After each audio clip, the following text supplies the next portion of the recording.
प्रधानमन्त्री कार्यालयको सार्वजनिक शौचालय हो। कुनै पनि यो 4वटा धारामा कहीँ पनि पानी आउँदैन र कहीँ पनि साबुन छैन। यो सरकारी कार्यालयको महिला शौचालय हो। दर्शकबिन देख्न सक्नुहुन्छ, दुर्गन्धित हुने अवस्था छ, फोहोर छ। 4 महिनादेखि म उता पनि सेलाइदिनु छैन, खाने छैन, त्यही भएको पैसाले खाएको हो।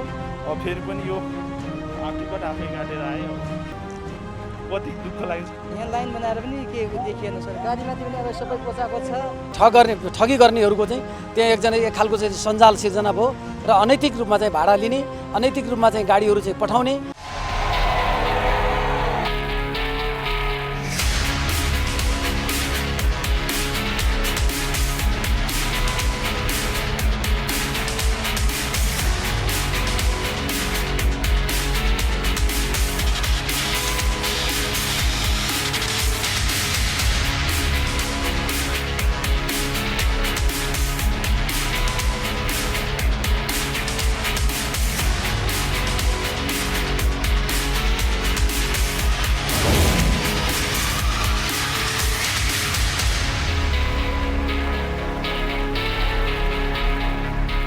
नमस्कार, कार्यक्रम जनताको इजलासमा स्वागत छ। म पुण्य प्रसाद धमला। सरकारले विदेशमा फँसेका आफ्ना नागरिकलाई उद्धार गर्ने भन्दै एउटा कार्ययोजना नै बनाएर विदेशबाट ल्याउने काम सुरु गर्यो। त्यति बेलासम्म सरकारले कार्ययोजना बनाएर विदेशबाट आफ्ना नागरिक ल्याउने खबर सुन्दासम्म त विदेशमा बसेका नागरिकहरू खुसी भए। तर जति बेला उद्धारको काम सुरु भयो त्यति बेला भने महँगो भाडा विदेशदेखि नै तिर्नुपर्दा आफ्नो राष्ट्रबाट हुने उद्धारको आशा गरेका नागरिकहरू दुखी भए र स्वदेश फर्किसकेपछि पनि उस्तै दुःख र पीडा। विदेशबाट चर्को उडान भाडा तिरेर आएका व्यक्तिहरू क्वारेन्टाइनमा बस्दा होस् अथवा होल्डिङ सेन्टरमा बस्दा होस्, उनीहरूले सबै खर्च बेहोर्नुपर्ने बाध्यता पर्यो। खाडी लगायतका जुन नेपाली आप्रवासी श्रमिक भएका राष्ट्रका पीडित बनेका नागरिकहरू अहिले त्यो पीडा ओकल्न सकिरहेका छैनन्।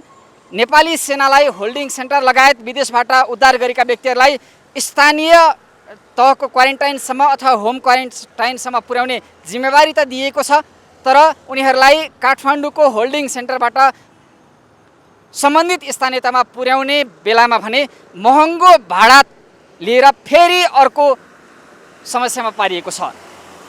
यति मात्रै होइन, विदेशबाट उद्धार गरेको नाममा सरकारले जसरी विभिन्न सञ्चार माध्यममा विज्ञापन गरिरहेको छ, उनीहरू भनिरहेका छन् आफ्नै खर्चमा स्वदेश जानुपर्ने, त्यसपछि स्वदेशमा गइसकेपछि पनि यातायात व्यवसाय लगायत सबैलाई आफ्नै खर्च बुझाउनु पर्ने। अनि सरकारले कसरी हाम्रो उद्धार गर्यो? देशलाई आत्मनिर्भर बनाउँछु, आत्मनिर्भर अर्थतन्त्रमा देशलाई अगाडि बढाउँछु र समृद्धिको बाटोमा देशलाई केही वर्षमै डोर्याउन सक्छु भन्ने दाबी गर्ने प्रधानमन्त्रीज्यू, तपाईँलाई हाम्रो प्रश्न, विदेशबाट उद्धार गरेको नाममा नागरिकलाई महँगो भाडा असुलेर स्वदेशमा ल्याएर समेत यातायात व्यवसायबाट ठगाउने काम गरिरहनु भएको छ र सँगसँगै किसानहरूलाई मारमा पारेर धान दिवसको नाटक गरिरहनु भएको छ।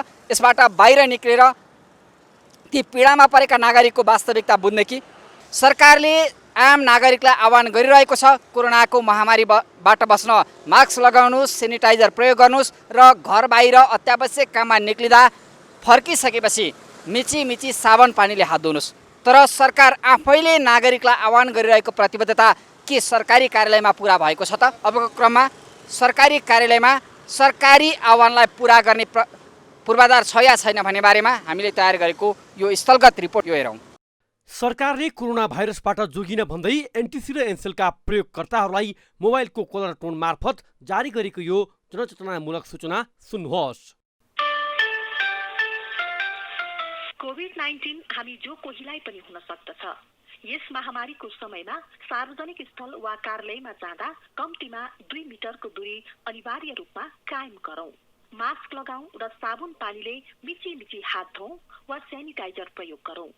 सूचनामा कोभिड-19 हामी जोकैलाई पनि हुन सक्दछ। यस महामारीको समयमा सार्वजनिक स्थल वा कार्यालयमा जाँदा कम्तीमा 2 मिटर दूरी अनिवार्य रूपमा कायम गरौँ, मास्क लगाऊ र साबुन पानीले मिची हात धोऊ वा सेनिटाइजर प्रयोग गरौँ भनिएको छ।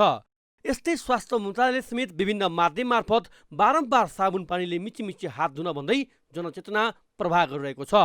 विश्व स्वास्थ्य सङ्गठनले पनि कोरोनाबाट बच्न मुख्य उपाय मध्ये साबुन पानीले बारम्बार हात धुन सुझाव दिइरहेको छ। अब एकपटक देशकै मुख्य प्रशासनिक केन्द्र सिंहदरबार, अझ त्यसमा प्रधानमन्त्री तथा मन्त्री परिषदको कार्यालयको पछाडि रहेको सार्वजनिक शौचालयको यो दृश्य हेर्नुहोस्।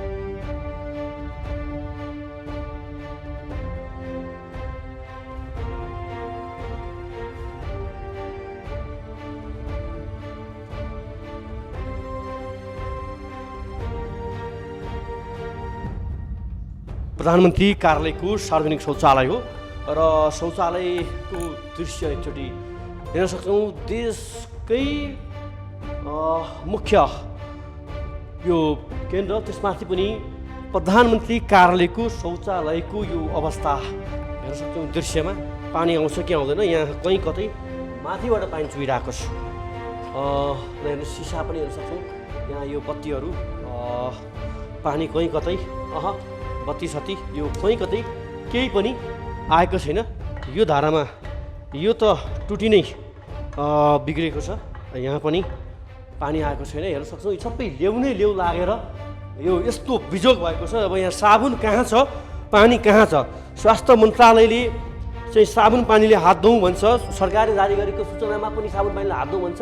हेर्नुहोस् माथिबाट पानी चुहिरहेको छ यसरी, र यो सबै लेउले भरिएको छ। यो प्रधानमन्त्री कार्यालयको सार्वजनिक शौचालयको दृश्य देखाउँदैछु म तपाईँलाई, जहाँ आम नागरिकले शौचालय यहाँ आएर प्रयोग गरिसकेपछि कहाँ छ साबुन, कहाँ छ पानी, अनि आम नागरिकलाई सूचना स्वरूप जनचेतनाका लागि भनेर सन्देश जारी गरेको छ। तर जारी गर्ने निकायकै शौचालयको भने यो हकीकत छ। हेर्नुहोस्, कुनै पनि यो 4वटा धारामा कहीँ पनि पानी आउँदैन र कहीँ पनि साबुन छैन, न कुनै सेनिटाइजर राखिएको छ।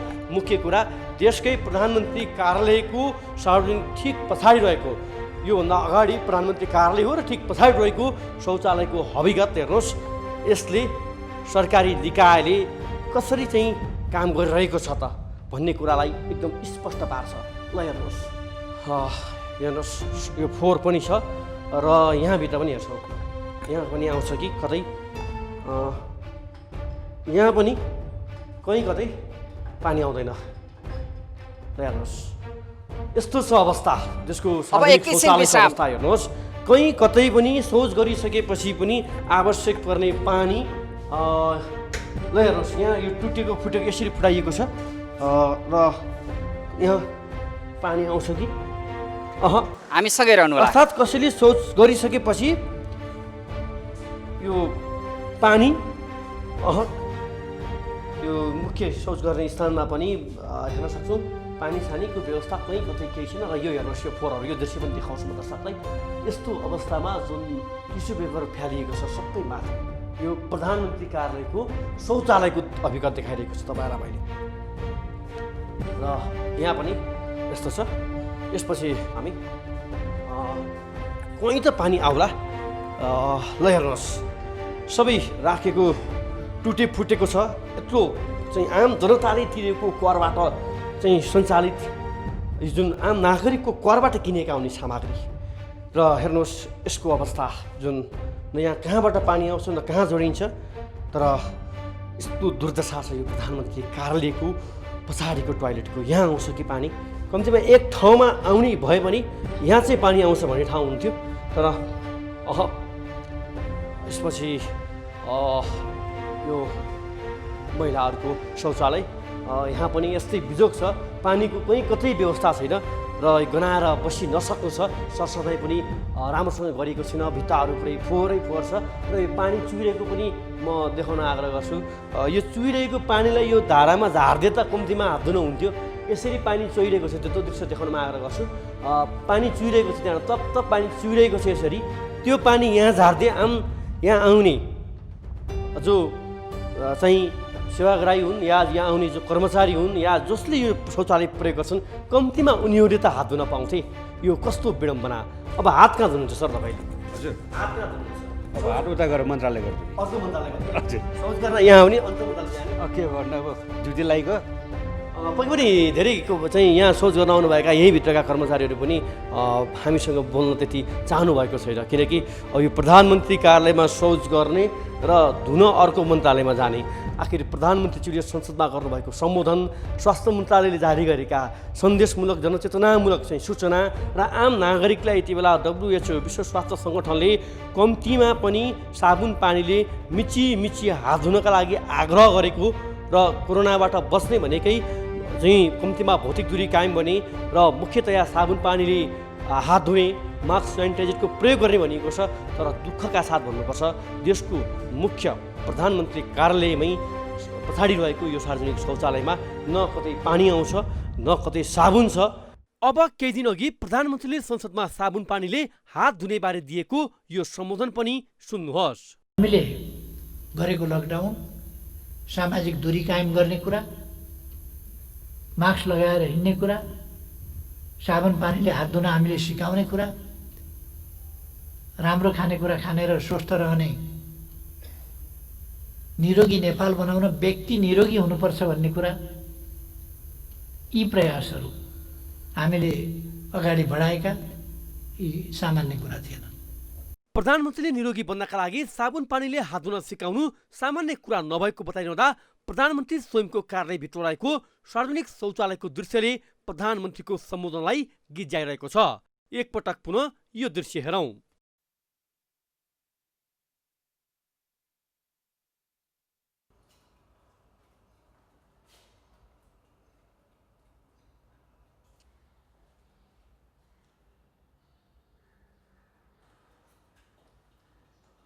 यस्तै यो पुल्चोक स्थित राष्ट्रिय पशुपन्छी स्रोत व्यवस्थापन तथा प्रवर्धन कार्यालयको शौचालय समेत सरकारको सचेतना सन्देशलाई गिज्जाउने खालको छ।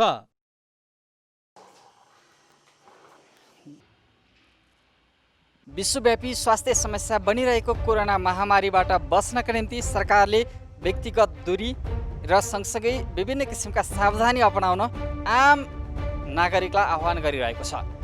मिची हात धुनुहोस्, भिडभाडमा नजानुहोस्, मास्क लगाउनुहोस्, सेनिटाइजर प्रयोग गर्नुहोस् भन्ने जस्ता स्वास्थ्य सावधानीका सचेतना फैलाइरहँदा आखिर सरकारी कार्यालयको अवस्था के छ?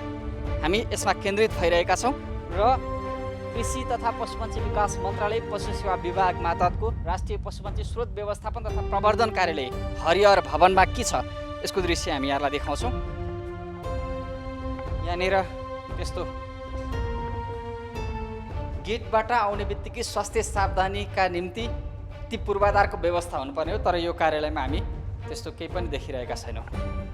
बाथरुम कता छ? विशेष गरी सरकारले हात धुनुहोस् मिची भनिरहेको मापदण्ड पुरा गर्ने खालका ती पूर्वाधार छन् या छैनन् यसमा हामी केन्द्रित भइरहेका छौँ। शौचालय, पुरुष शौचालय भनिएको छ, तर यहाँ ताला लगाइएको छ, ढोका खुलेको छैन। सँगै सायद अर्को शौचालय होला, महिला शौचालय भनिएको छ। यो सरकारी कार्यालयको महिला शौचालय हो। दर्शकवृन्द देख्न सक्नुहुन्छ, यहाँ भाँडाभरि पानी राखिएको छ, भैँमा फोहोरै फोहोर छ, दुर्गन्धित हुने अवस्था छ, फोहोर छ, ड्रम राखिएको छ, भाँडाहरू राखिएको छ र त्यहाँ दृश्य हेर्नुहोस् तपाईँले, महिलाहरूले भित्री अङ्ग छोप्नका निम्ति प्रयोग गरिने कपडाहरू समेत यहाँ यसरी राखिएको छ। पुरै लाज लाग्ने गरी यदि कोही सेवाग्राही आएर यो शौचालयभित्र प्रवेश गरे भने यसको सन्देश के जान्छ सरकारी कार्यालयमा? होला सरकारी कार्यालयमा काम गर्ने कर्मचारीलाई आवासीय सुविधा पनि दिएको होला। त्यस्ता सुविधा पाउने कार्यालयहरू धेरै छन्, तर आवासीय सुविधाको अर्थ यो होइन कि शौचालयलाई मनलाग्दो रूपमा दुरुपयोग गर्ने र त्यहाँ यसरी लाज पचाएर लाज लाग्ने गरी यस्तो हरकत गर्ने छुट पक्कै पनि दिएको होइन। शौचालयको अवस्था के छ हामी देखाउनेछौँ। तपाईँले देख्न सक्नुहुन्छ सरकारी कार्यालयको शौचालय हो। यहाँ हेर्नुहोस्, धारामा पानी आउँदैन, यसरी भाँडाहरू राखिएको छ, ड्रममा पानी राखिएको छ। भित्र यो बाथरुमको अवस्था हेर्नुहोस्, दुर्गन्धित छ, फोहोरै फोहोर छ दायाँ बायाँ। यहाँ झिँगा भन्केको छ, भुसुनाहरू तपाईँको ऊ छ यहाँ पानी आउँदैन, चुइन्छ तपतप्ती। यो खालको स्वास्थ्य, यो खालको पूर्वाधारले सरकारले आह्वान गरिरहेको मिची मिची हात धुनुहोस् भन्ने सन्देश कसका लागि? हामी यस्ता थुप्रै कार्यालयमा पुगेर के छ स्थलगत वास्तविकता हामी त्यो देखाउनेछौँ। यो एउटा प्रतिनिधि कार्यालय मात्रै हो। यो कार्यालयको माथिल्लो तलामा आइपुगेका छौँ, पहिलो तलामा। यहाँ भने धारामा साबुन राखिएको छ, पानी पनि आउँछ। यो दृश्य पनि हामी यहाँलाई देखाउँछौँ। पुरुष शौचालय भनिएको छ। यो भित्रको अवस्था देख्न सक्नुहुन्छ। यहाँनिर फ्लस बिग्रिएको अवस्था छ। अधिकांश सरकारी कार्यालयमा फ्लस त्यसरी चल्दैन। केही कार्यालयमा भने यसरी पानी आउने सुविधा हामीले देखिरहेका छौँ। अन्य यो क्षेत्रमा अन्य शौचालय पनि छन्। के छ त्यसको अवस्था? सरकारले कोरोना महामारीबाट बस्न मिची मिची हात धुनुहोस् भनेर आह्वान गरिरहेको छ। पानी त आउँछ तर यहाँ साबुनको सुविधा छैन। यहाँ हेर्न सक्नुहुन्छ अर्कोतर्फ पानीको पनि सुविधा छ तर यहाँ पुरै यसरी शौचालयमा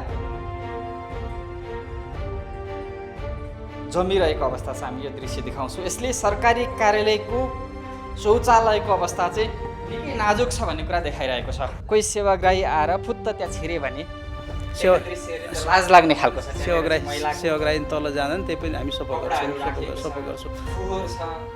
तल्लो तल हामीले युजै गरेका छैन। अब पहिले चाहिँ पुरानो उत्पादन निर्देशनलाई हुँदाखेरि बढी चाहिँ थियो, मेन पावर थियो। अहिले चाहिँ हामी 10 जना मात्रै छौँ र त्यसले गर्दा चाहिँ हामीले माथि यो र माथिल्लो तल मात्रै युज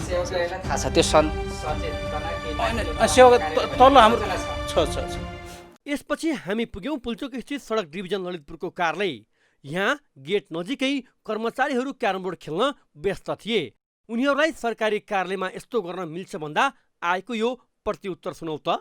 स्टाफ भएर क्यारम खेल्न मिल्छ त सर? दिउँसो यसरी मैले सुन्नुहोस् न, हामीलाई त तपाईँलाई टाइम पास गर्नलाई खेल्नु भयो। कर्मचारीको समय कटाउने गजबको कायदा हेरेपछि हामी लाग्यौँ शौचालयको अवस्था बुझ्न। यस कार्यालयको भित्तामा रहेको चालक र सेवाग्राहीले प्रयोग गर्ने शौचालयमा पानी त थियो तर साबुन कतै भेटिएन। हामी सडकसँग सम्बन्धित एउटा अर्को कार्यालयमा आइपुगेका छौँ। भौतिक पूर्वाधार तथा यातायात मन्त्रालय, सडक विभाग, सङ्घीय सडक सुपरिवेक्षण तथा अनुगमन कार्यालय काठमाडौँ, सडक डिभिजन ललितपुर भनिएको छ। यो कार्यालयमा छिर्ने बित्तिकै एउटा छेउमा क्यारम बोर्ड राखिएको छ र त्यहाँ चालकहरू क्यारम बोर्ड खेलेर टाइम पास गर्छन्। उनीहरूलाई हामीले सरकारी कार्यालयभित्र क्यारम बोर्ड खेल्न मिल्छ भनेर प्रश्न गऱ्यौँ तर उनीहरूले जवाफ दिए तपाईँको यो सरोकार होइन। यदि सरकारी कार्यालय टाइम पास गर्ने कार्यालय हुन् या सरकारले दिएका निर्देशन नीति नियम कार्यान्वयन गर्ने ठाउँ हुन्, यसको बारेमा हामी सम्बन्धित पक्षसँग जवाफ माग्नेछौँ। त्योभन्दा पहिला सरकारले कोभिड-19 कोरोनाबाट बस्नका निम्ति विभिन्न स्वास्थ्य सावधानी अपनाउँदै आम उपभोक्तालाई, आम नागरिकलाई सचेत बन्न आग्रह गरिरहेको छ। त्यसको बारेमा यो कार्यालयको पूर्वाधारले सरकारी आह्वानलाई साथ दिएको छ या छैन त्यसको वास्तविकता खोज्नेछौँ। यहाँ एउटा बाथरुम देख्न सक्छौँ हामी। यो नुहाई धुवाई कपडा धुनको लागि बनाएको हुनसक्छ, आवासीय सुविधा पनि हुनसक्छ यो कार्यालयमा।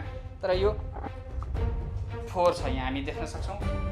सरकारले स्वास्थ्य सावधानी अपनाउन सरसफाइमा पनि ध्यान दिन भनेको छ तर यो ठाउँ निकै फोहोर छ र यहाँ पानी त आउँछ तर अन्य खालका सरसफाइका सुविधा चाहिँ यहाँ छैन। सँगै बाथरुम देखिरहेको छ हामीले यो क्षेत्रमा। सायद यो चालकहरू तल्लो तहमा बस्ने फिल्डमा काम गर्ने कर्मचारीको लागि हुनसक्छ। यहाँ हामीले देखिरहेका छौँ बाथरुम। पानी यो कार्यालयको बाथरुममा पानी चाहिँ छ, फ्लस बिग्रेको छ। लङ टोइलेट बसिसकेपछि कसरी यसले काम गर्छ, निकै गन्ध पनि आइरहेको छ। तर यहाँ सरकारले भने जस्तो साबुन पानीले मिची मिची हात धुने खालका त्यस्ता पूर्वाधार हामीले देखिरहेका छैनौँ। पानी त छ तर न साबुन छ न स्याम्पू, त्यस्ता खालका कुनै पनि सामग्री हामीले देखिरहेका छैनौँ। भित्रको कार्यालयको अवस्था के छ कि कर्मचारी अनुसार फरक खालको सुविधा हो या के हो यसको वास्तविकता पनि हामी बुझ्नेछौँ।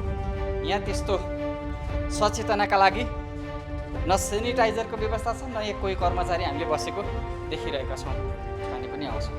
अनि यो चाहिँ भैँमा चाहिँ यस्तै हो, धेरैजना आउने जाने भएको होइन यस्तो भयो भने अब यो चाहिँ नि हाम्रो चाहिँ जनसम्पर्क अफिस भयो, त्यसले गर्दा मान्छे त धेरै नै हिँड्छ नि, त्यसले गर्दाखेरि होइन बिहान त गर्छ, नबिहान त कुरै होइन नि। हजुर फोहोर त कहाँ हुनु नि, फोहोरै छैन यो कार्यालय तल त्यति पूर्वाधारमा ध्यान दिएको छैन, तर यहाँ चाहिँ ओर्डिनल गन्ध रोक्ने ओर्डिनल पनि छ, स्याम्पू पनि हामीले देखिरहेका छौँ। यहाँनिर यहाँ भने अलिक व्यवस्थित छ, अरू ठाउँमा भन्दा जब हाकिमहरू बस्ने ठाउँमा आउँछ त्यहाँको शौचालय चाहिँ अलिक थप व्यवस्थित छ, सफा छ, दुर्गन्धित छैन। यो दृश्य पनि हामी देखाउँछौँ।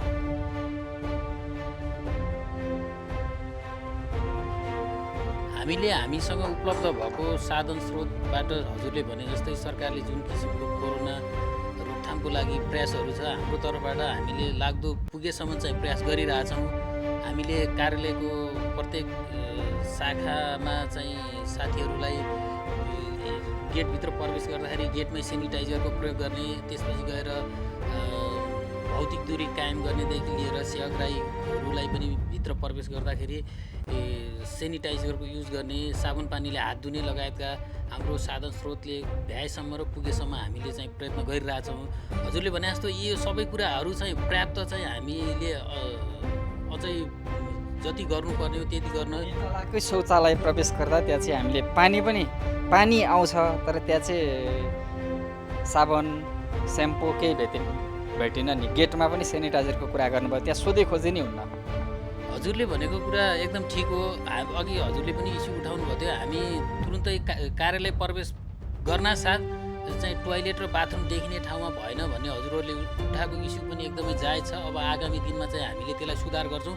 प्लस हजुरले भनेको चाहिँ भएको बाथरुमहरूमा पनि साबुन पानी र त्यो चाहिँ भेटिएन भन्ने कुरामा हामीले साथीहरूलाई चाहिँ साबुन अथवा सेनिटाइजरहरू सकिनासाथ चाहिँ फेरि स्टोरबाट मागेर त्यसलाई चाहिँ तुरुन्त युज गर्नु अथवा उपलब्ध गराउनु भनेर भनेका थियौँ। साथीहरूले चाहिँ अहिले हजुरहरू जुन आउनुभयो त्यो बेलामा सकिएको अवस्था पऱ्यो के भयो, नत्र योभन्दा अगाडि हजुरहरूले फेरि पनि अनुगमन गर्न सक्नुहुन्छ। हामीले चाहिँ त्यसलाई साबुन प्लस गेटमा सेनिटाइजर चाहिँ अनिवार्य गरेका छौँ। अहिले अब के रहेछ नभए भने हामी तुरुन्तै फेरि साथीहरूलाई सकिएको हो भने फेरि स्टोरबाट मागेर त्यहाँ राख्न लगाउँछौँ।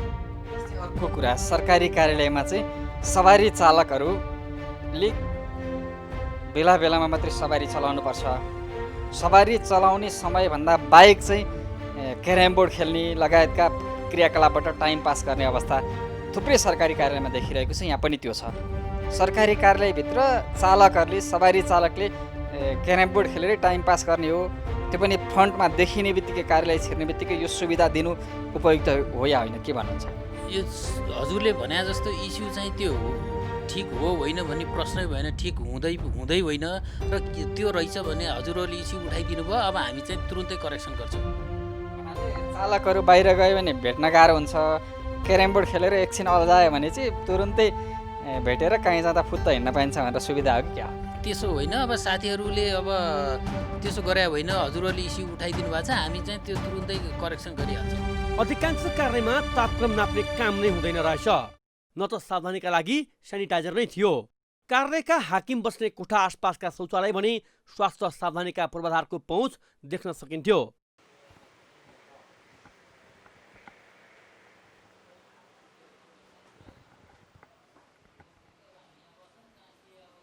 सरकारले कोरोना रोकथामका लागि स्वास्थ्य सावधानी सहित कार्यालय खुलाउन र बजारलाई चलायमान गराउन खोजे पनि सरकारी कार्यालयमै सावधानी अपनाएको देखिँदैन। सरकार निर्देशन मात्र दिने हो कि कार्यान्वयन भए नभएको अनुगमन गरेर कर्मचारीसँगै आम नागरिकलाई सुरक्षित बनाउने। सरकारले नागरिकलाई आह्वान गरेर मात्रै हुन्न, सरकार आफूले गरिरहेका प्रतिबद्धता पुरा गर्न आफैबाट सुरुवात थाल्नुपर्छ। यसका लागि सरकारी निकाय गम्भीर बनुन्। अब एकैछिन विश्राम।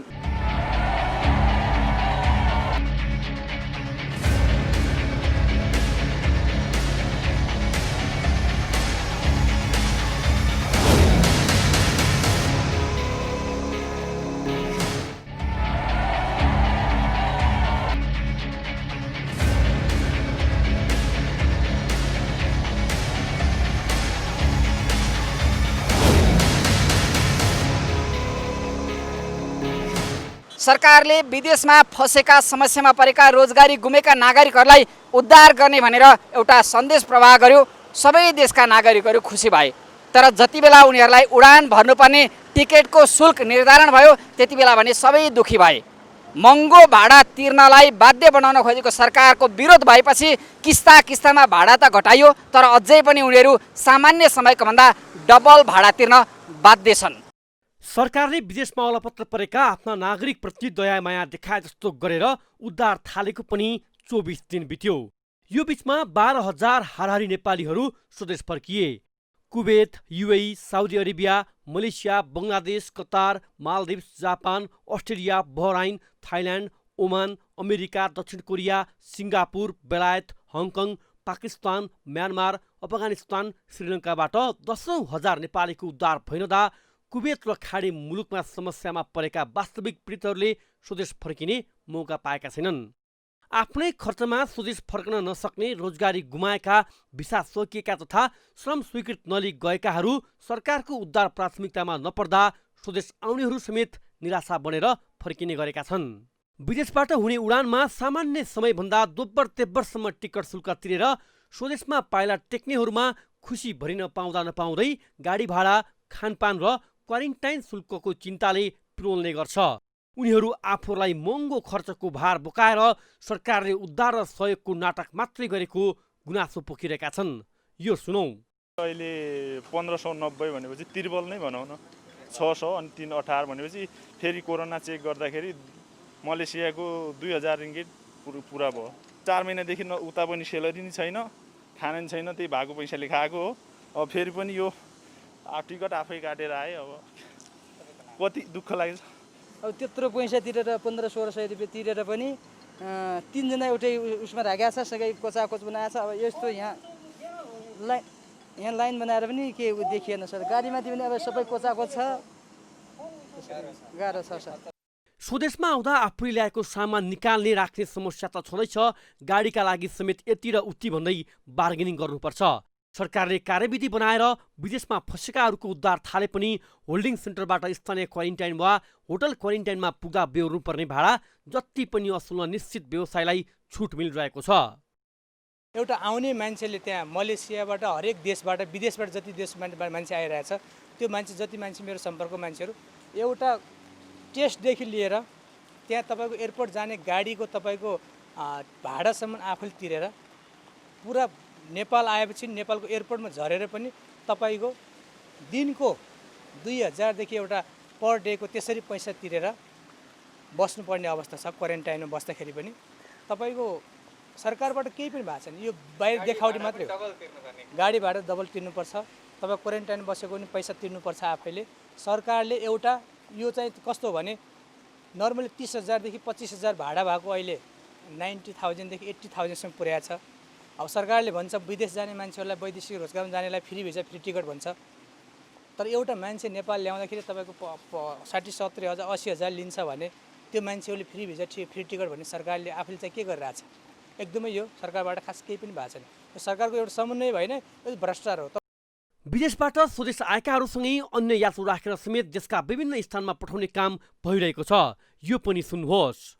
क्वारेन्टाइन बस्ने मान्छेलाई लगिराखेको छु के रे, एउटा गाडीको व्यवस्था हुन्छ। क्वारेन्टाइन बस्नेहरूसँग अरू पब्लिक पनि हालेर लान्छ के अरे उसले गर्नु सक्यो लिएर जानुपर्छ।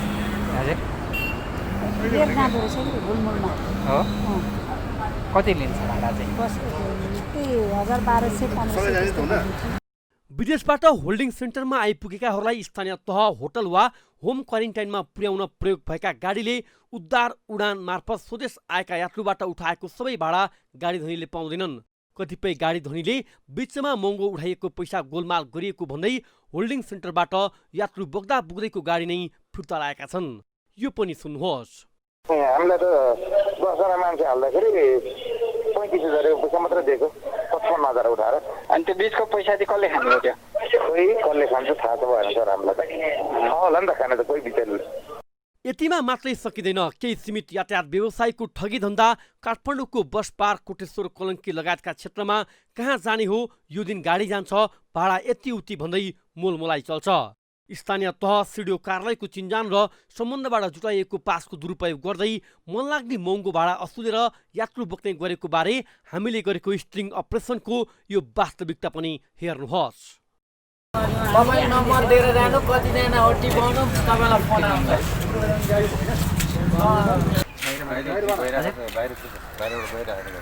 बाहिरबाट चाहिँ प्राइभेट कि बसहरू नि जान्छ? बसहरू गइरहेको। हजुर बसहरू गइरहेको। पहिलाको जस्तै हो कि महँगो तिर्नु? भाडा डबल हो। नम्बर तपाईँको नम्बर 98 कति पर्छ बुटोल जान? बुटोल जानु नेपालगञ्ज रिजर्भ भयो भने चाहिँ जान मिल्छ। कतिजना? 14 जना हो? 18 जना जान्छ। 18 जना जाने कतिजना तपाईँहरू? आज जाँदैन हेर्नु, एउटा यहाँ सानो गाडी आउँदैछ त्यो किनौला, त्यो गाडी मिल्यो भने जाने हो। अरू सानो गाडीमा चाहिँ जान मिल्यो। मिल्यो त्यसको चाहिँ कति महँगो पर्छ? त्यही 10-12 जना मिल्छ, ठ्याक्क जाने 4 जना मिल्ने जाने सर्ट लगाएर। गाडी रोक्दैन, उताबाट आउने मान्छे भयो भने पनि कन्ट्याक्ट गर्नु होइन। मैले पासमा चाहिँ गाडी अब साउफेरि गाडी छ, पुलिसको ठुलो मान्छे हो। पुलिसको ठुलो मान्छे हो, पहिला रिटायर भएको उहाँले सबैजना गृह मन्त्रालयबाट पास गरेर कहिले गइरहेको छ, अस्ति गरेर आएको। यहाँबाट कति भाडा? भाडा त म त इटारीसम्म जानलाई न त कति भनेको छ इटारीसम्म? 3500। पहिलो नम्बरमा सरकारले विदेशमा वास्तवमै समस्या परेकाहरूको उद्धार भन्दा उडान भाडा लगायतको पैसा खर्च गर्नेहरूलाई प्राथमिकता दिएर समस्यामा परेका आफ्ना नागरिकमाथि बेइमानी गरेको छ। अर्कातर्फ ऋण धन गरेर स्वदेश आइपुगेकाहरूबाट केही सीमित यातायात व्यवसायका लागि महँगो भाडा उठाउन लगाएर ठगीमा साथ दिएको छ। अझ पासको दुरुपयोग गर्दै काठमाडौँमा समस्यामा परेको भन्दै देशका विभिन्न स्थानमा जानेहरूसँग चोक चोकबाट महँगो भाडा उठाएर लैजान छुट दिएको छ। यसरी उपभोक्तालाई ठग्ने छुटसहित कोरोनाको जोखिम बढाउने काममा यातायात व्यवसायी महासङ्घकै राज्यका उच्च पदस्थले कहिलेसम्म भूमिका खेल्ने आम नागरिकले प्रश्न गरिरहेका छन्। सरकारले हामीलाई उद्धार गर्ने भनेर त भन्यो, तर समस्या थप समस्यामा पार्यो। हाम्रो रोजगारी खोसियो, समस्यामा परेर स्वदेश फर्किने इच्छा जाहेर गऱ्यौँ, तर सरकारले पाइला पाइलामा ठग्यो। विदेशबाट उड्दा ठग्यौँ, स्वदेश आइसकेपछि यातायात खर्चमा ठग्यौँ र क्वारेन्टाइन लगायतका सरकारी स्वास्थ्य मापदण्ड पुरा गर्दा पनि हामीलाई ठगिएको छ भनेर गुनासो गरिरहेका छन्। यो गुनासो सम्बोधन गर्न सरकारी निकाय गम्भीर बनुन्। अब एकैछिन विश्राम।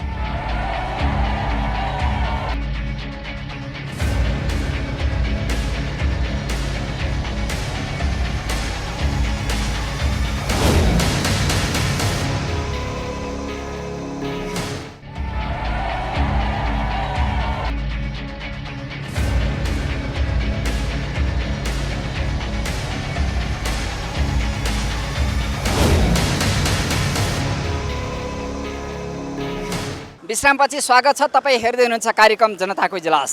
आखिर सार्वजनिक यातायात केन्द्रीय महासङ्घले पहल गर्दा पनि किन रोकिएन त ठगी? अब क्रममा सार्वजनिक यातायात केन्द्रीय महासङ्घका महासचिवसँग गरिएको संवाद यो हेरौँ। ती समस्यामा परेका व्यक्तिहरूलाई सहयोग गर्न सक्ने ठाउँमा यातायात व्यवसायी महासङ्घहरूले उनीहरूमाथि लुट मचाए भनेर सार्वजनिक यातायात केन्द्रीय महासङ्घले विरोध गरिरह्यो। विभिन्न ठाउँमा गएर गुनासो पोख्यो, यात्रुहरू ठगिए भनेर यो बेलामा सहयोग गर्नुपर्छ भनेर, तर त्यो सुनवाई भएन। यति बेला हामीसँग सार्वजनिक यातायात केन्द्रीय महासङ्घका महासचिव हुनुहुन्छ। हामी उहाँसँग के हो यसको बारेमा, थुप्रै गाडीहरू यति बेला पनि विभिन्न स्थानमा गइरहेका छन्। विशेष गरी होल्डिङ सेन्टरमा ल्याइएका विदेशबाट ल्याइएका यात्रुलाई सहज तरिकाले गन्तव्यमा पुर्याउने भनेर सरकारले कार्यविधि पनि बनायो, तर त्यो अनुसार उनीहरूले सुविधा पाए या पाएनन्, यसको बारेमा जानकारी लिन्छौँ। स्वागत छ यहाँलाई। धन्यवाद। जस्तै होल्डिङ सेन्टरका नाममा अनि काठमाडौँको बस पार्क क्षेत्रबाट दिनौँ जसो विभिन्न किसिमका प्रकृतिका गाडीहरूमा चाहिँ यात्रु बाहिरिरहेछन्। यसमा महँगो भाडा लियो भन्ने कुरा आइरहेछ, के हेरेर बसिरहनु भएको छ तपाईँहरू? यसमा अब हामीले सुरुमा चाहिँ यो जुन नेपाल सरकारले विदेशबाट आएका मान्छेहरूलाई जुन आर्मी मार्फत चाहिँ काठमाडौँमा ल्याएर होल्डिङ सेन्टरमा राख्ने र होल्डिङ सेन्टरबाट ग्रेडिङ गरेर देशका विभिन्न भागमा चाहिँ पठाउने भनेर चाहिँ जुन निर्णय गर्यो त्यो सँगसँगै हामीले चाहिँ अब सहज रूपमा चाहिँ ती मान्छेहरूलाई विदेशबाट चाहिँ एक किसिमले बिना के अरे चाहिँ खर्च खल्टी टकटकेर आएका मान्छेहरूलाई केही सहुलियत रूपमा हामीले हाम्रो पनि दायित्व र हामीले पनि दिनुपर्छ भन्ने किसिमले हामीले नेपाल सरकारले तोकेको भाडामा चाहिँ के अरे केही पर्सेन्ट चाहिँ गाडीहरू यहाँबाट चाहिँ त्यहाँ गइसकेपछि खाली फर्किनु पर्ने हुन्छ। त्यसको लागि केही सर्टेन पर्सेन्ट तराईमा चाहिँ 35%, मध्य पहाडीमा 40% र उच्च हिमालीमा 60% थप शुल्क लिएर चाहिँ सञ्चालन गर्नुपर्छ भनेर हामीले निवेदनसहित सबै विवरणहरू चाहिँ सिसिएमसीमा त्यो हामीले पेश गऱ्यौँ। सिसिएमसीमा हामी गइसकेपछि त्यसलाई चाहिँ तपाईँहरूले चाहिँ सम्बन्धित मन्त्रालयमा फलोअप गर्नुहोस्, हामी त्यहाँ पठाउँछौँ भन्ने कुराहरू गर्नुभयो र पछि त्यो चाहिँ सबै चाहिँ कुराहरू विभागलाई चाहिँ यो चाहिँ के अरे सम्बन्धित व्यवसायीहरूसँग चाहिँ कोर्डिनेसन गर्नको निम्ति महासङ्घहरूलाई चाहिँ बोलाएर चाहिँ तपाईँले चाहिँ यो व्यवस्था मिलाउनुहोस् भनेर विभागमा त्यो चाहिँ हामीले दिएका विवरणहरू सबै विभागमा गयो र विभागमा गइसकेपछि त्यो विभागबाट चाहिँ लागू हुन्छ भन्ने भएपछि त्यहाँ विभिन्न चाहिँ के अरे चाहिँ ठगी चाहिँ गर्ने मान्छेहरूले त्यसलाई प्रभावमा पार्ने किसिमले त्यसलाई चाहिँ ओझेलमा पार्ने किसिमले चाहिँ ल अब यो चाहिँ मन्त्रीहरूलाई 7वटा चाहिँ मन्त्रीहरूलाई जिम्मा दिएको छ भन्ने किसिम भयो र तपाईँहरूले मन्त्रीसँग चाहिँ कोर्डिनेसन गर्नुहोस् भन्ने कुराहरू आयो।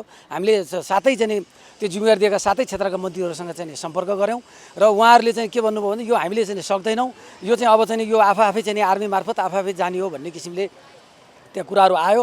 आइसकेपछि त्यो चाहिँ छिन्न भिन्न भएर ठगी गर्नेहरूको चाहिँ त्यहाँ एक खालको चाहिँ सञ्जाल सिर्जना भयो र अनैतिक रूपमा चाहिँ भाडा लिने, अनैतिक रूपमा चाहिँ गाडीहरू चाहिँ पठाउने र पास लिने र गाडीहरू बस पार्कमा चाहिँ लाने छुटाउने, कोटेश्वरबाट छुटाउने, गङ्गुबु बस पार्कबाट छुटाउने, विभिन्न ठाउँबाट गाडी छुटाउने भइसकेपछि हामीले यो अनैतिक भयो, यो चाहिँ यो नेपाल सरकारले तोकेको भाडाभन्दा विपरीत भयो भनेर हामीले चाहिँ सम्बन्धित निकायहरूमा चाहिँ जानकारी गरायौँ।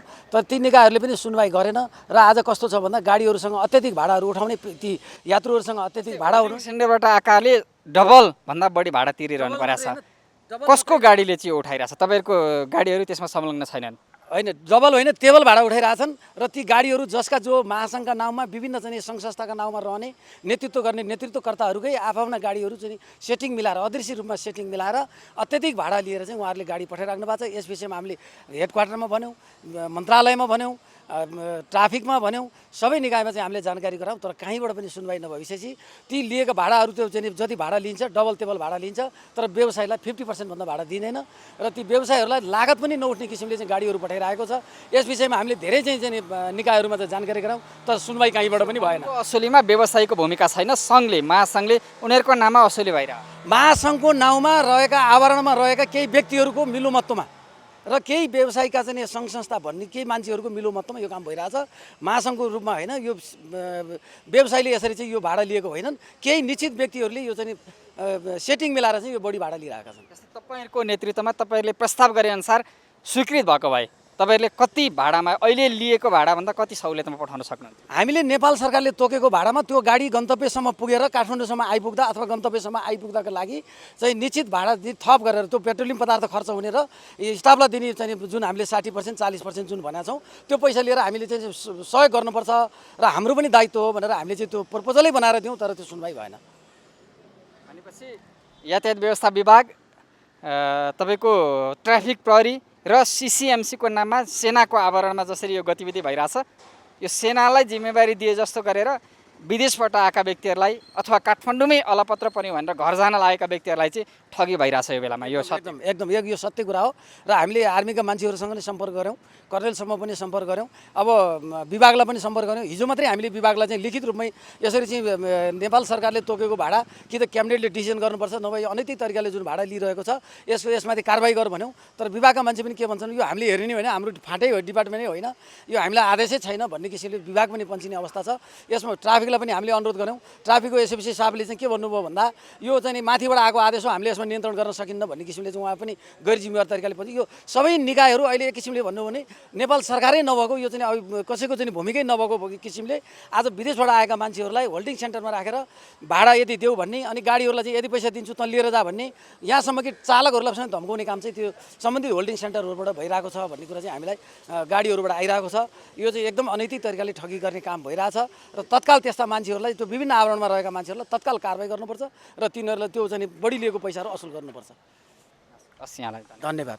जनतालाई राहत र सहुलियत दिन्छु भन्ने नाममा चुनाव जितेर सत्तामा पुग्ने त्यसपछि जनताकै समस्याबाट भाग्ने प्रवृत्ति सधैँका लागि अन्त्य होस्, हामी यही कामना गर्छौँ।